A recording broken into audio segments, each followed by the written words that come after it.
ಉದ್ಯಮಿ ಸಿಜೆ ರಾಯ್ ಆತ್ಮಹತ್ಯೆಗೆ ಆಪ್ತನ ದ್ರೋಹವೇ ಕಾರಣ. ಎಸ್ಐಟಿ ಪೊಲೀಸರ ತನಿಖೆಯಲ್ಲಿ ಸ್ಫೋಟಕ ಸತ್ಯ ಬಯಲಾಗಿದೆ. ಉದ್ಯಮಿ ಸಿಜೆ ರಾಯ್ ಆತ್ಮಹತ್ಯೆಗೆ ಆಪ್ತನ ದ್ರೋಹವೇ ಕಾರಣ. ಎಸ್ಐಟಿ ಪೊಲೀಸರ ತನಿಖೆಯಲ್ಲಿ ಸ್ಫೋಟಕ ಸತ್ಯ ಬಯಲಾಗಿದೆ.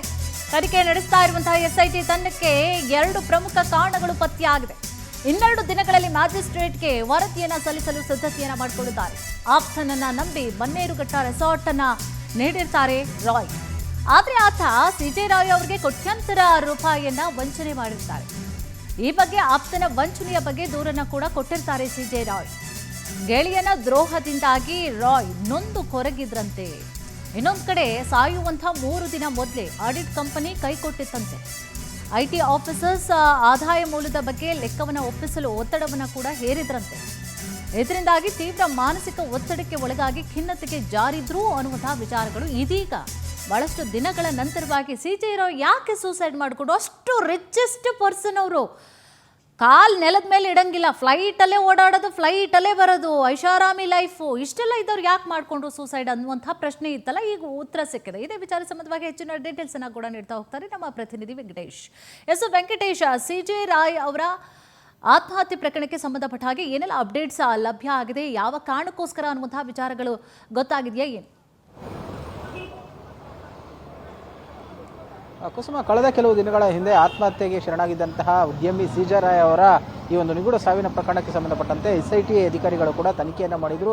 ತನಿಖೆಯ ಸಂದರ್ಭದಲ್ಲಿ 2 ಸ್ಫೋಟಕ ವಿಚಾರಗಳು ಕೂಡ ತಿಳಿದಿರುವಂತಹದ್ದು. ತನ್ನ ಹಲವು ವರ್ಷಗಳಿಂದ ಜೊತೆಯಲ್ಲಿದ್ದಂತಹ ಆಪ್ತನಿಗೆ ಈ ಬನ್ನೇರುಘಟ್ಟದ ಬಳಿ ಇರುವಂತಹ ಒಂದು ರೆಸಾರ್ಟ್ ಅನ್ನು ಕೂಡ ಕೊಟ್ಟಿರ್ತಾರೆ. ಅದಕ್ಕೆ ಸಂಬಂಧಪಟ್ಟಂತೆ ಕೂಡ ಅವರಿಗೆ ದ್ರೋಹ ಆಗಿರುತ್ತೆ, ಹಣಕಾಸಿನ ವಿಚಾರದಲ್ಲಿ ನಂಬಿಕೆ ದ್ರೋಹ ಆಗಿರುತ್ತೆ. ಇದರಿಂದ ಸಹಜವಾಗಿಯೂ ಕೂಡ ಅವರು ಮಾನಸಿಕವಾಗಿ ಕುಗ್ಗಿ ಹೋಗಿರ್ತಾರೆ. ಇದನ್ನು ಕೂಡ ತಮ್ಮ ಕುಟುಂಬಸ್ಥರ ಬಳಿ ಚರ್ಚೆಯನ್ನು ಮಾಡಿರ್ತಾರೆ.